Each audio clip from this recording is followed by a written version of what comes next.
Hello, welcome to Inspiring You. I'm Sandra Pollock. So great to have you on board today. I have yet another guest, someone who's well known both in Leicester and across the world, John Costa, who is a journalist, and I understand that he's also tall, dark and handsome. John, welcome. Tall, grey and a face for radio, maybe, That's but probably, there we go. Yeah. That's probably more like it. John, welcome to Inspiring You. Thank you very much for the invitation. You're welcome. Now, John, as I said, you're well known across Leicester and Leicestershire. You've done an awful lot, and it's going to be great to find out about some of the things that you've done, your history, your past, and what you're getting up to these days. But I also know, a little birdie has told me that you've got a big birthday coming up closer to the end of this month. Okay. Yeah. You're going to share what big... 50. 50, I must admit, I didn't think I'd get to 50. You didn't? No. Especially when I first joined the army, I aimed to get to 30. Oh, right. And then another 20 years happened. Oh, great. It's actually affecting me a lot more than I thought it would. I've been kind of thinking quite a lot about school and people that I've known, you know what I mean, sort of people that impact on your life, I guess. Yeah. So, yeah, it's been quite strange, actually. I'm quite busy at the minute, so not indulging myself in it as much as I should be. But yeah, and a few people kind of like, oh, you don't look 50, which is great. Yeah. Other people say, you look about 65, which kind of motivates me sometimes. Balances it out a bit, yeah. So, well, thinking about that then, have you done things, well, how do I put this? Have you done things that you never expected to do? You know, what did you think you were going to be doing when you were younger? That's a good question, actually. I mean, I did A-levels. Yes. And I think pretty much most of the people that I went to school with went to university, and I chose not to. Okay. I was very determined to join the Royal Marines as an officer when I was younger. My whole life was focused around sort of, you know, toy soldiers and that kind of stuff. And everything was focused around doing that. So when I first got my job after A-levels, it was flexi time. I was a lifeguard. I could teach outdoor pursuits. I joined the reserves, or the territorial army as it was then. And I went off and did selection for the Royal Marines officer in 1988 and failed.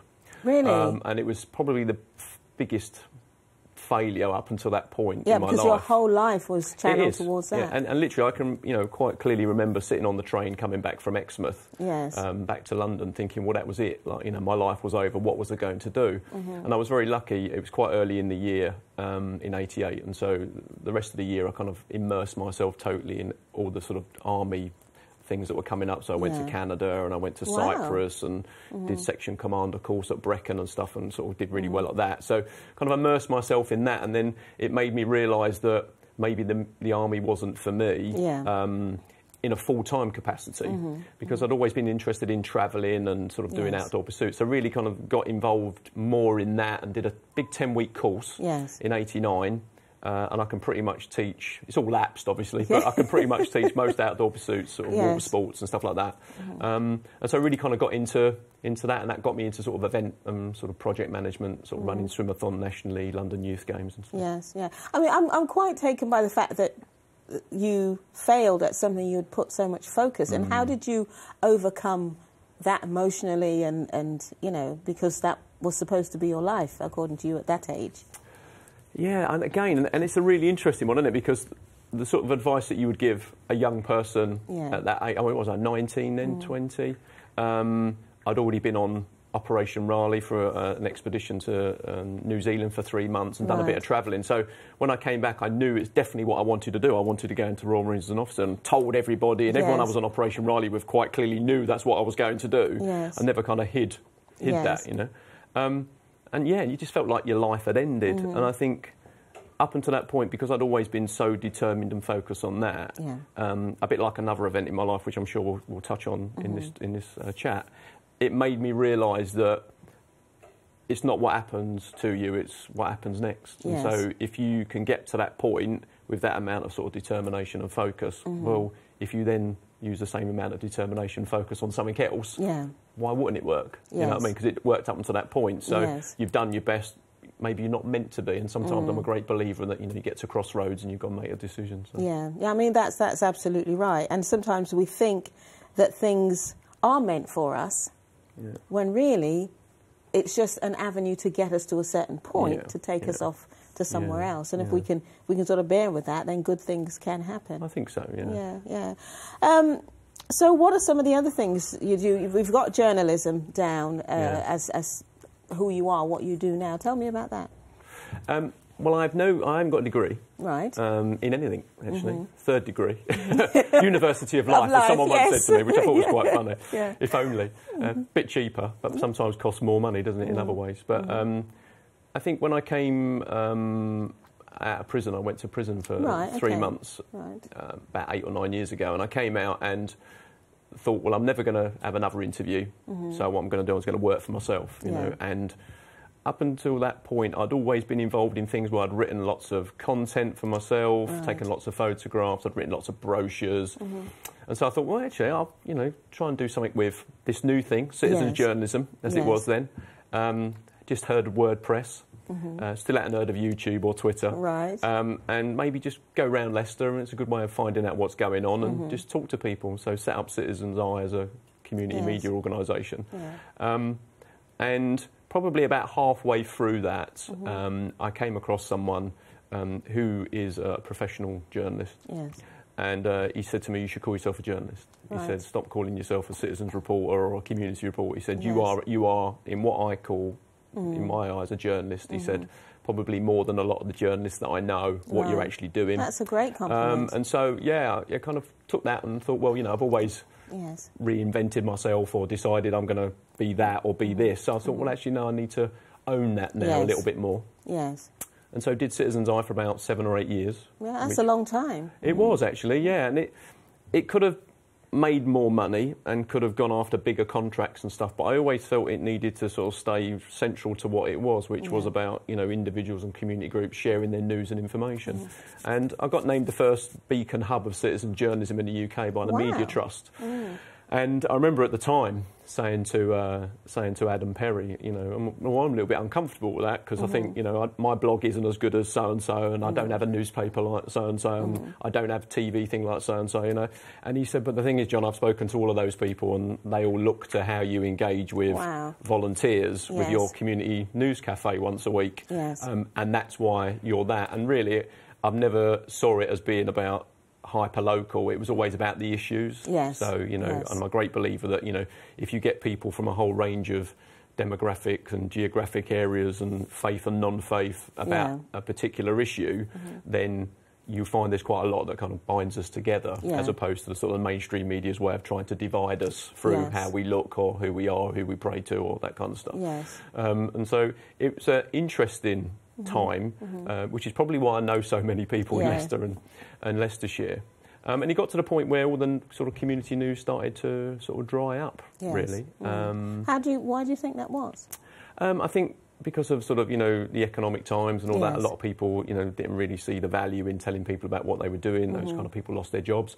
And so I thought, try a bit of training. So for a year, I ran the community media training school. We used BBC Radio Leicester's College of Journalism room, which was fantastic. Met the Director General of the BBC. Spoke to him about user-generated content, as they call it.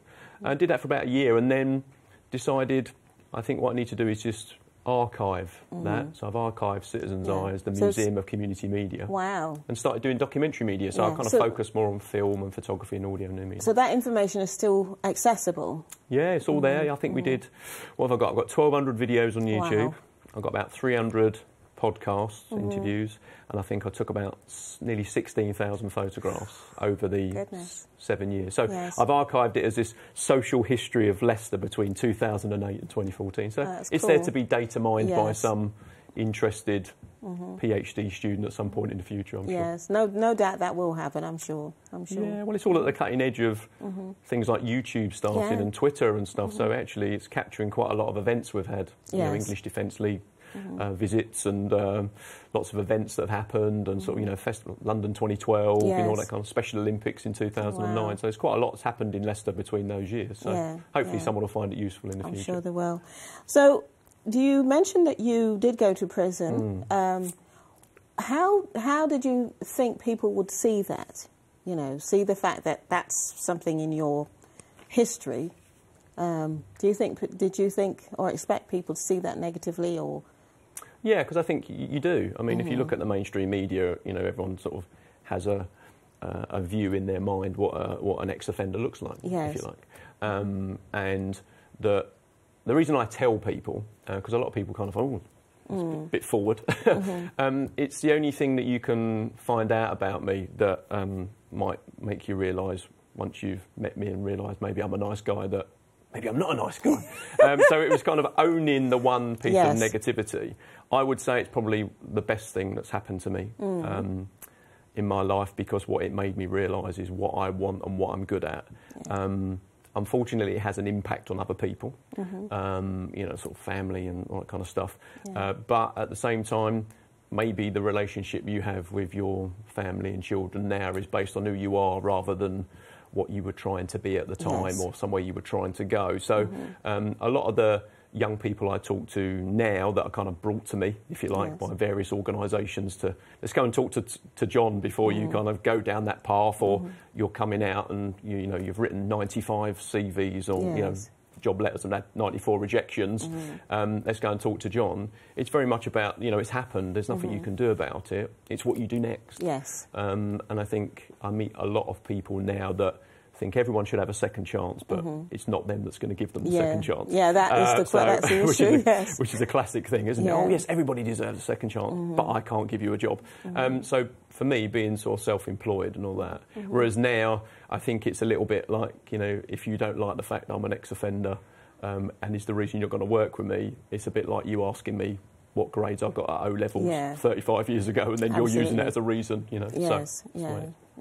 So you've dealt with that positively and tried to, as much as you can, sort of ignore how other people deal with that. Yeah, because I think a lot of people, you know, whatever you've been through in your life, you know, for me particularly, it was that, you know, brush with the criminal justice system. You know, I've spoken to a lot of judges and, you know, the chief constable and, you know, the police and crime commissioner and lots of police officers, all of whom are fascinated about the experience, because obviously they send people there, but they don't go. They don't go, I've been back into the prison and spoken to like some governors and prison officers about what the experience was like, because I'm able to articulate it rather than sort of, you know, shoving my hands down my pants and standing there and saying it was easy type thing. And so really I've used it as a way of creating a bit of, you know, bit of uranium, if you like, to kind of drive me. And think to myself, well, when things get tough, you know, that they could be so much worse. And I've tried to use that with other people as well, you know, whether it's a survivor of, you know, mental health or domestic violence or whatever it is in your life that you've been affected by. You can either then use that as an excuse to always be where you are, or you can use that as the leverage for you to move forward. And what I've realised is, you know, I've taken lots of bad advice and ignored lots of good advice, is there's always someone there that's willing to help you, but you've got to be willing to help yourself. Absolutely, you know what I mean? Absolutely. I know you do a lot of work with young people as well. Tell me about some of the things that you have done and you're doing with working with younger people. Well, I think it's really important to work with younger people around things like, you know, both respect, you know, giving respect first and then you'll get respect back. But also things like, you know, motivation, positive mental attitude, but not in a kind of put a poster on your wall kind of way. And again, people that inspire you, you know, sort of be inspired by the right people. Don't be sort of just be inspired by the fact that they've made a lot of money or how they've got the money. Look at the work that goes in with it. And I think we send the wrong message, particularly with apprentices, you know, how much we pay them, so much less than maybe minimum wage, when in fact if we kind of valued apprentices a bit more, a bit like stay-at-home mums really, you know what I mean, the kind of what you're doing, more young people would look at apprenticeships, which, you know, now sort of so-and-so is in charge of this company and he started in the post room and worked, he and she worked their way up and now, well, of course you get all of that knowledge and I think one of the downsides of things like the internet and sort of, you know, .com millionaires is it makes it look so much more achievable, but that you don't need to serve the time. You can read, you know, making, you know, squid loads of money for dummies book, and then suddenly, well, why can't I have that? You know, why aren't I on 25 grand a year? We've lost the value in maybe hard work and commitment and, you know, going out and networking. And application to the cause, which you only gain the experience that's necessary to when you do it. And it's like, right. you know, if I could turn around and say, to do this, you need to do, you know, X, Y, and Z. So people do X, Y, and Z. But then if you can't achieve that, what happens when you fall over?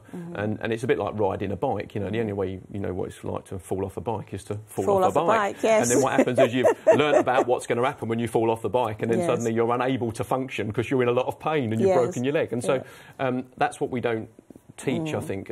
We don't really equip young people, certainly not at school now, which is all about passing exams for the school. It's not about preparing you for life, for the real world.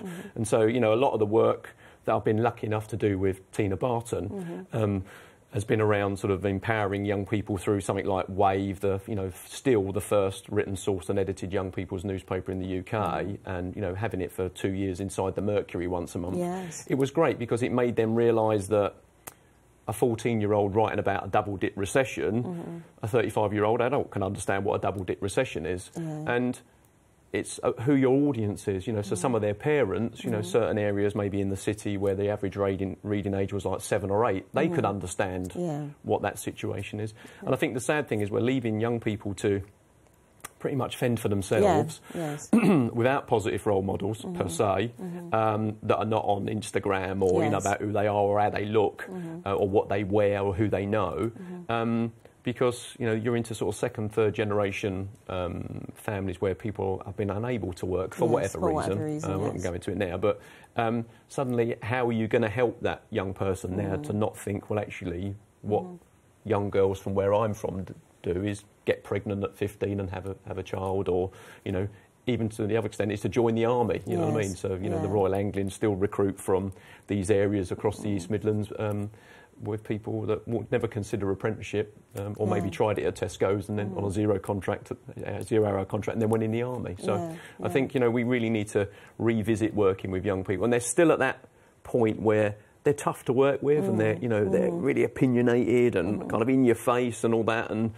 maybe scare you a little bit about, you know, who they are and what they do and what they think of you. And, you know, most of them think I'm about 70, which is quite funny. I'm only 50, please, I'm not 70.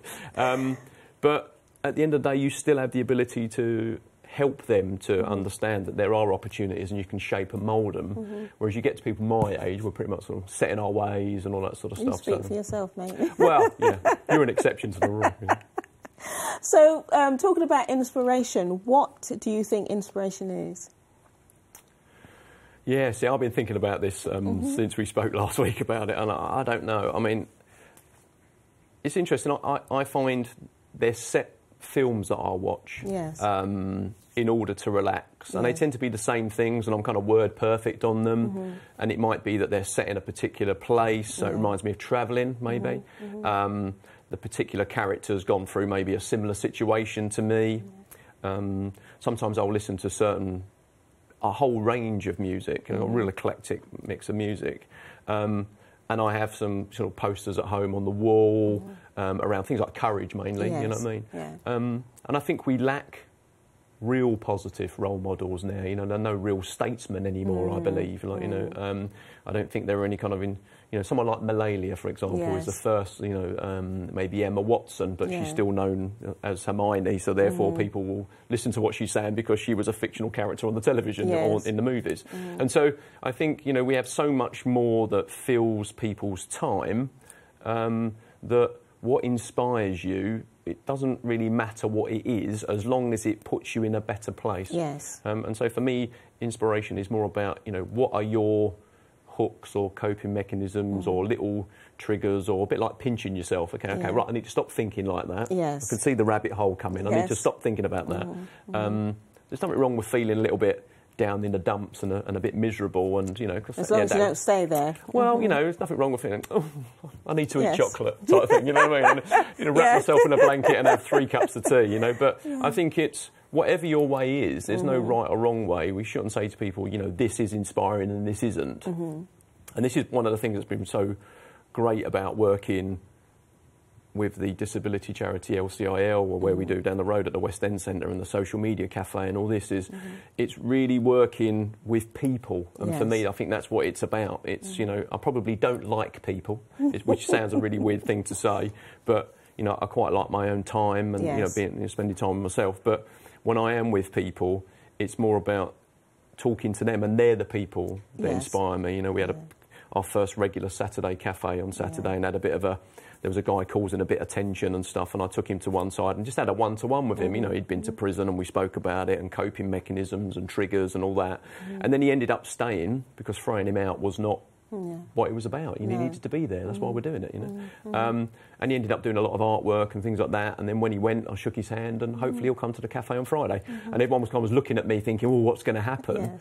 Yes. But, you know, what we do is for that guy, you know what I mean? And all my sort of 49 years and 11 months and 3 days was all about helping that guy to understand that, because he needed that, but he helped me. Yes. And that's the difference. You know, I don't help anybody, I help myself positively by helping other people, and then find I get a lot out of them. And it just made me realise that, you know, the journey I'm on came from a shared experience with him, but he wasn't at that point there where he was doing what he wanted to do. And I think for me that's what's really important, to listen to other people and take the time to listen rather than just know you can help someone. You don't know you can help them until you hear what it is they've been through and what they've done, and then kind of maybe help them share your own story. Okay. So I have one more question before I ask that question. I just want you to sort of share some of the things you're working on now. You mentioned the social media cafe, so if you can tell us what that is, and I know that there are things you've got coming up. Well, I should imagine the three main things that I work on is every Friday I run a social media cafe at the West End Centre between sort of 11:30 and 2:30. And it is really hard.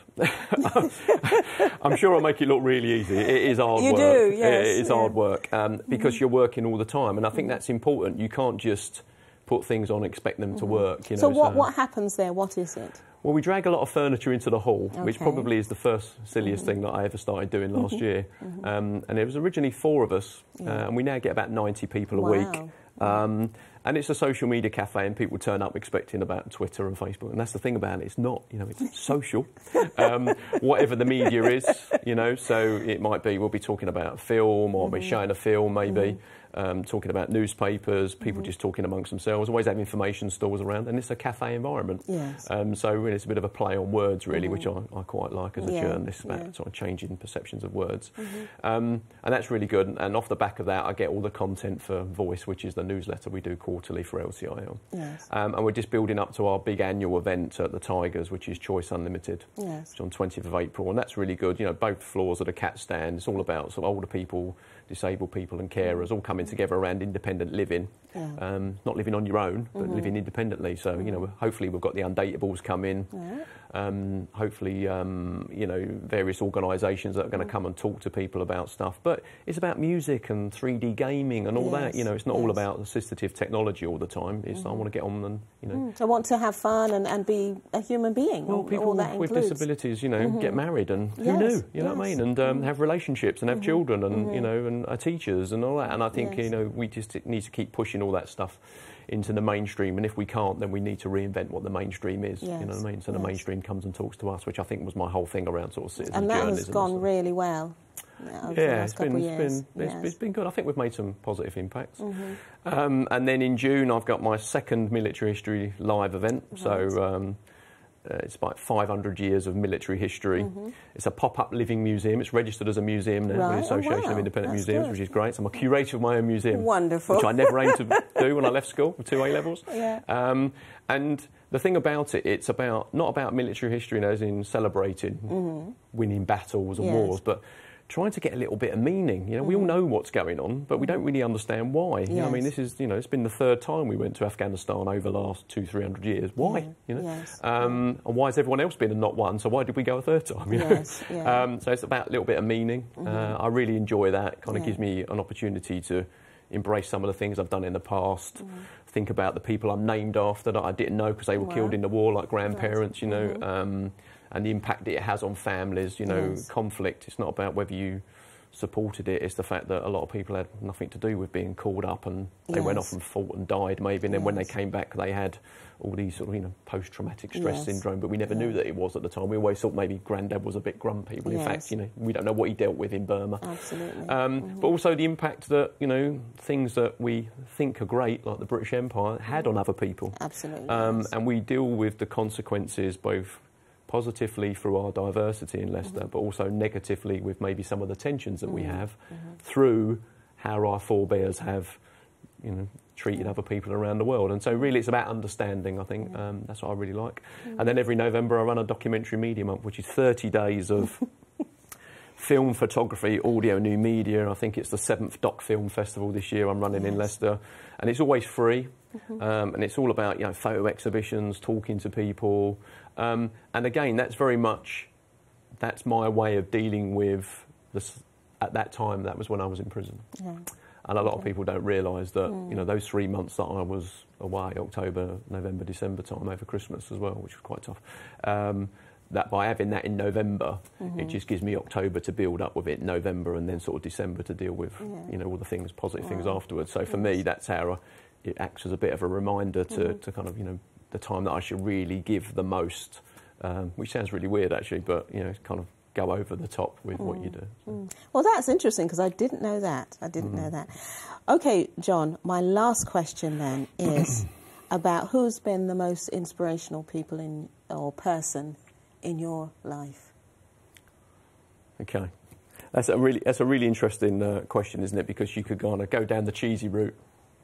It was Gandhi, you know what I mean? Or, I don't know, I think there's probably a few. One is people that were older than me when I was sort of 18, 19, 20. So, you know, a guy when I was like lifeguarding, he was, you know, I was in my 20s, in his early 30s, you know, a guy called Dave, and then a guy when I was in the army called Bob, you know what I mean, and Paul. And I think I've always associated or be drawn to people that are older than me to almost sort of to draw on their knowledge and stuff like that, you know what I mean, rather than hanging out with my own age group, quite strangely.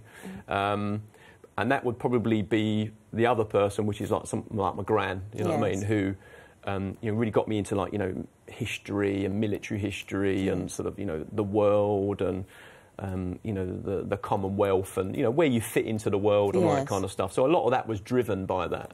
And funny enough, she died a couple of years ago, and we found this letter that I'd written her when I was 14, and it was just like, I'm going to buy a Super 8 camera and make a film, and I'm going to come down and interview you and Grandad about, like, you know, the family's history, and I'm going to go off and make this film about the world. And it's really strange, actually, because I've got all involved in documentary filmmaking and bits and pieces.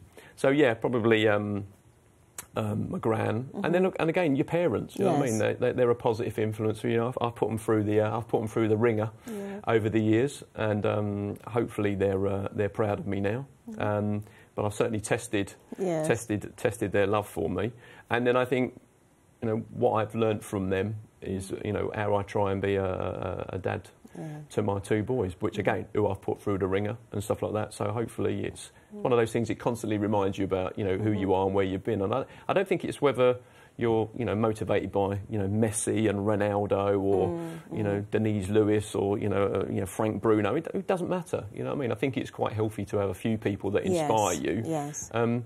Because each of what they talk to that's in you, you need at different times. Absolutely. You know what I mean? There's never one person, because spot on, if it's one person, then you try and live your life like them. You know, if I try to write voice when I go to work now like Hemingway, then it will sound like I'm copying Hemingway. Whereas if you turn around and say, well, actually, you know, Harry wrote maybe Churchill, a few other people, you know, sprinkled Mullally, a little bit of Gandhi, and then sort of all these other people that you know, you turn around and say, well, they should all speak to, because you just need to be you. And I think we don't give young people, coming back to young people, permission to be themselves. Be themselves, absolutely. We feed the world to them, as in, like, you need to be like so-and-so. Be like your older brother. Be like your uncle, you know, be like your aunt, you know what I mean, or be like that. Why don't you do like they did, you know? And I think that's why going into schools and doing careers talks and that, for me, is really important. Because sometimes you find, and I still get it now, and it's great, both Tina and I get young people contact us for, you know, references, or they've gone on and done stuff and said, well, actually, you were the only person that ever told me, you know, what I needed to hear, rather than everyone else telling me what I should do, or that kind of stuff. And I think we don't do that for young people, and that kind of what motivates me every day. Yeah, that's brilliant. Well, John Costa, it's been fascinating talking with you and listening to your life and being inspired by you, because there's so much that you have done, you are doing. I don't know how you managed to find the time, but you are an inspiration. Thank you. Thank you so much for joining us on Inspiring You and sharing your life with us.